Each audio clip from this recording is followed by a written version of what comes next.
So may nagsabi, importante pa daw ang December dahil po yan ang pagkatao ng ating Panginoong Hesukristo. So, yung po ibabahagi ko po sa inyo, yun po ay totoo. Yun po ay dapat natin gawin kasi sa isang taon lang yan maganap. Kaya bibigyan natin ng panahon yung katauhan ng ating Panginoong Hesus para po siya ay mapangaralan din natin siya. Yung panahon, yung araw na yan, yung taon na yan, dapat po natin siyang purihin at sambahin. At hindi po yung gawin natin yung hindi niya kalugod-lugod gawin. So ibig sabihin ng kalugod-lugod hindi gawin, yun po ang dapat natin gawin. Hindi po tayo maglalasing, mag-iinom, magsayahan, gumawa ng mga himalang ayaw ng Panginoon. Ibig sabihin, ayaw po ng Panginoon yung mga gawaing masama sa lahat. So, ang gusto po ng Panginoon, dapat po natin siyang purihin sa kanyang kapanganakan, sa kanyang taon na kanyang pagsilang. Gusto po niyang sambahin natin siya ng paulit-ulit hanggang matapos ang kanyang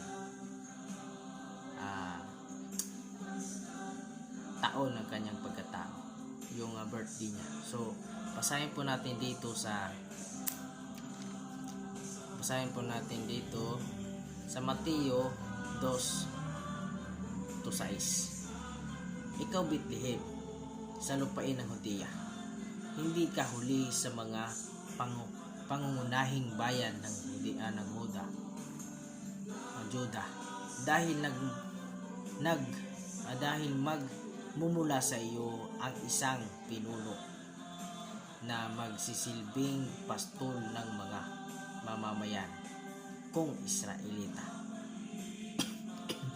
So, ang sinabi dito, itong Bethlehem, ito po yung pinakaunang pinagkapurihan ng Panginoon Diyos. Kasi dito po pinanganak ang ating Panginoong Hesus na nagkatawang tao.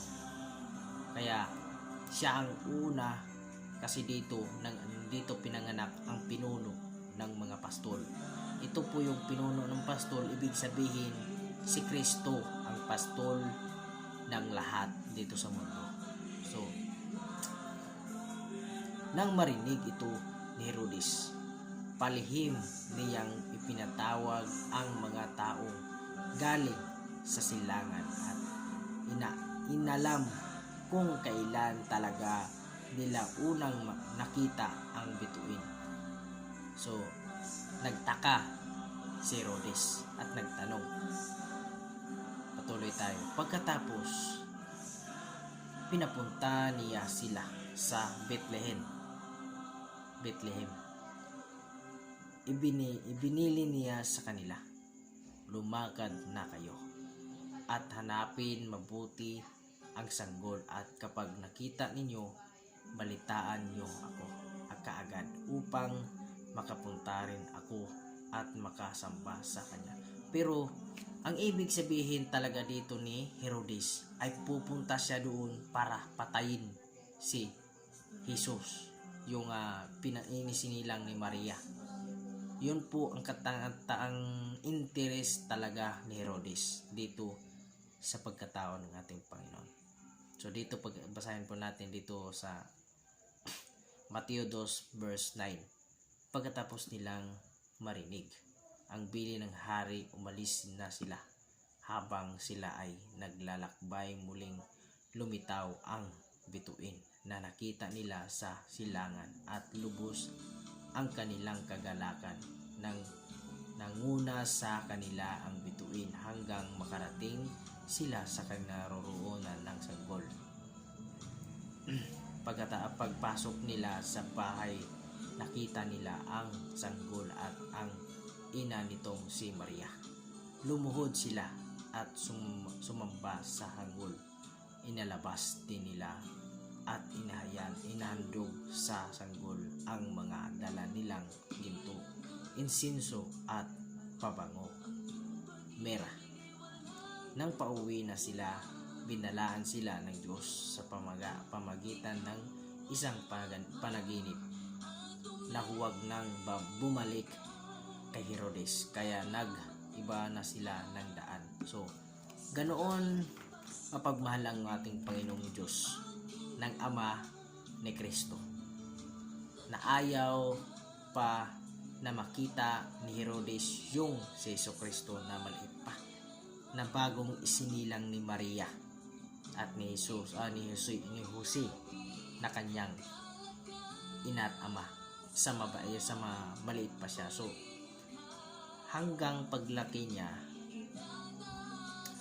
kasi ang dito kailangan talaga na pagdating ng taong December, yun po ang ating ginawa, kundi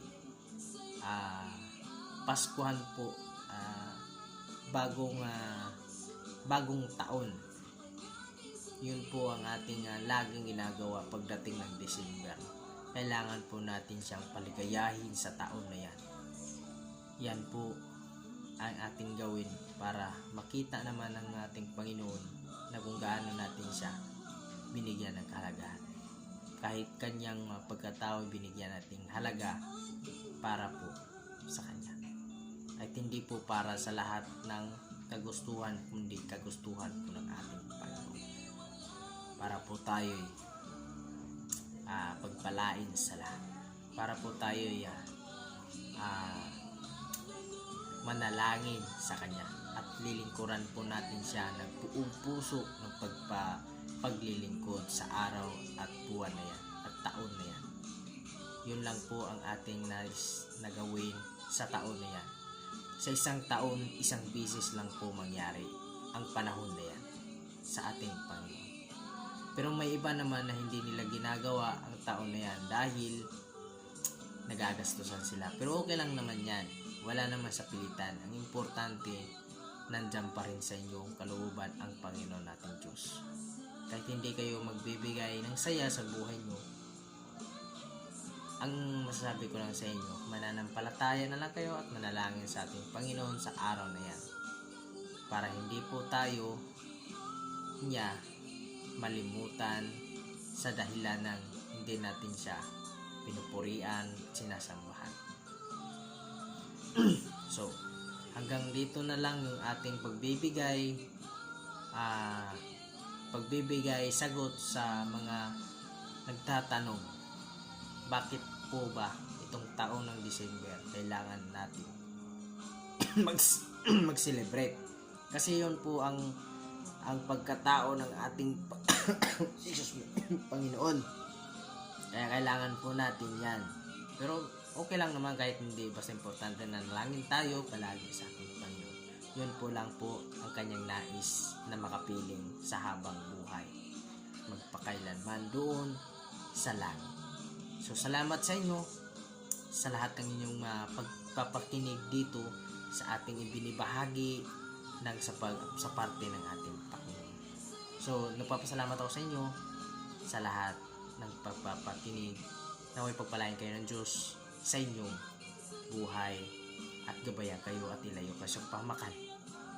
At lagi naman ako nanalangin sa inyo araw at gabi. Huwag niyo lang po kalimutan ang ating Panginoon at manalangin din po kayo sa inyong sariling bibig para po'y marinig ng ating Panginoon. Yun po ang nais ng Panginoon, na manalangin tayo na taos pusong at nasa isip at pagmamahal sa Kanya. So hanggang dito na lang, paalam at God bless.